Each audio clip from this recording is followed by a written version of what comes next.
زبور کی کتاب حصہ نمبر 26۔ اے خداوند میرا انصاف کر، کیونکہ میں راستے سے چلتا رہا ہوں اور میں نے خداوند پر بے لرزش توکل کیا ہے۔ اے خداوند مجھے جانچ اور آزما، میرے دل و دماغ کو پرکھ، کیونکہ تیری شفقت میری آنکھوں کے سامنے ہے اور میں تیری سچائی کی راہ پر چلتا رہا ہوں۔ میں بےہودہ لوگوں کے ساتھ نہیں بیٹھا، میں ریاکاروں کے ساتھ کہیں نہیں جاؤں گا۔ بد کرداروں کی جماعت سے مجھے نفرت ہے، میں شریروں کے ساتھ نہیں بیٹھوں گا۔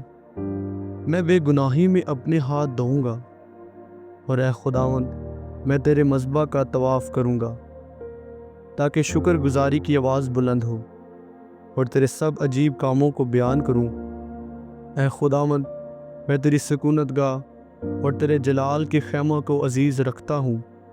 میری جان کو گناہ گاروں کے ساتھ اور میری زندگی کو خونی آدمی کے ساتھ نہ ملا، جن کے ہاتھوں میں شرارت ہے اور جن کا داہنا ہاتھ رشوتوں سے بھرا ہے۔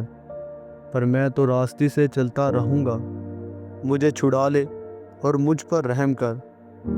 میرا پاؤں ہموار جگہ پر قائم ہے، میں جماعتوں میں خداوند کو مبارک کہوں گا۔ آمین۔